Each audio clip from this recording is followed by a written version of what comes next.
আসসালামু আলাইকুম, কেমন আছেন সবাই? আজকে আমি মুরগির গোশ ভেজে রান্না করব।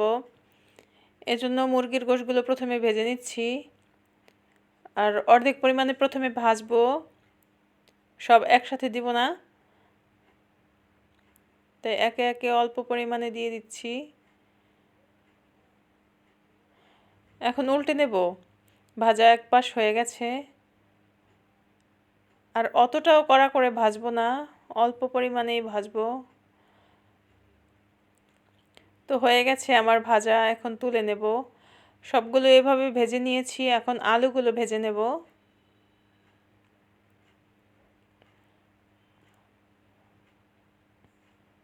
আলুগুলো এখন একটু বেশ কিছুক্ষণ ধরেই নেড়েচেড়ে ভেজে নেব।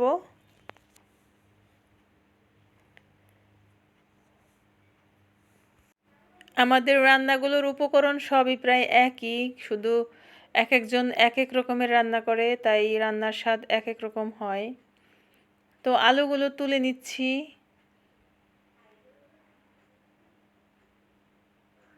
তুলে নিয়ে এর মধ্যেই আমি পেঁয়াজ ভেজে নেব। পেঁয়াজ ভাজা হয়ে গেলে এর ভিতরেই আমি দিয়ে দেব গরম মশলা। পেঁয়াজটা একটু বাদামি করেই ভাজবো। তো এখন এর উপরে দিয়ে দেব জিরা বাটা। জিরাটা আমি কাঁচা বাটি, এজন্য তেলের উপরে দিলে ঘ্রাণটা ভালো হয়। এর সাথে দিয়ে দিচ্ছি পেঁয়াজ বাটা, রসুন বাটা, আদা বাটা। তো এগুলো একটু নেড়েচেড়ে মিশিয়ে নেব কিছুক্ষণ।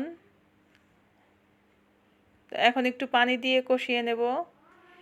কষানোর পরে আমি এরপরে হলুদের গুঁড়া, মরিচের গুঁড়া দিয়ে আর একটু নেড়েচেড়ে এরপরেই আমি দিয়ে দেব ভেজে রাখা আলু আর মুরগির গোশগুলো।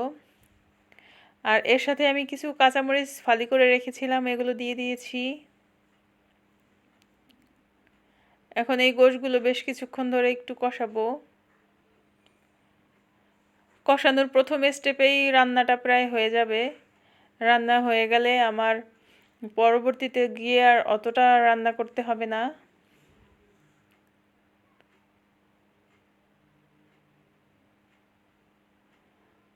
রান্না আসলে এখন শেখানোর কিছু নেই, রান্নাটা সবাই পারে কম বেশি। আর আমরা মহিলারা তো মোটামুটি যেভাবেই পারি রান্না করার চেষ্টা করি, না পারলেও রান্না করি। খেতে হবে, বাচ্চাদের খাওয়াইতে হবে। তো এই তো কষানো আমার শেষ। এখন এগুলো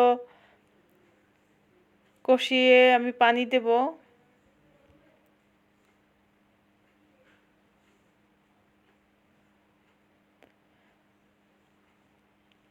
এখন একটু নেড়ে চেড়ে ঢাকনা দিয়ে ঢেকে বেশ কিছুক্ষণ ধরে রান্না করে নেব।